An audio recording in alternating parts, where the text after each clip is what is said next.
বন্ধুরা, এই মুহূর্তে আছে আমি সাতরোজা যে মাজারটা আছে, তো সেখানে দেখেন ভারী বর্ষণে পুরান ঢাকা যেন একটা জলবদ্ধতা তৈরি হয়েছে, যেন পুরান ঢাকা দেখার কেউ নাই।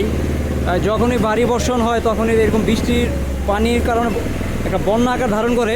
এ দেখেন আশপাশের পরিবেশটা, গাড়ি তো অর্ধেক মনে হয় একেবারে ডুবে গেছে, আর মানুষের কষ্টটা একটু লাঘব বেশি হয়। দেখেন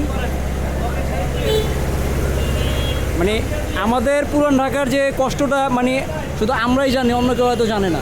এই দেখেন এর একে তো জাম, তারপরে আবার গাড়ির জলবদ্ধতার কারণে এখানকার যে কষ্টগুলো হয় একমাত্র পুরান ঢাকার মানুষই জানে।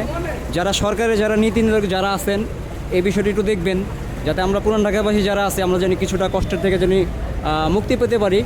যখনই এখানে ভারী বর্ষণ হয়, যেহেতু এখানে ছোট ছোট গলি আছে, এই দেখেন বাড়ির ভিতরে পানি ঢুকে গেছে, সেখানে যে দোকানগুলো আছে একটা বিপদ সীমার মধ্যে আছে, মানুষের কষ্ট তো আছে এখানে। তো এই জিনিসটা একটু যারা সরকারি দায়িত্বে যারা আছেন তারা এই বিষয়টি একটু দেখবেন, যাতে আমরা পুরান ঢাকার যারা আছি আমরা যেন কষ্টটা যেন লাঘব করতে পারি। দেখেন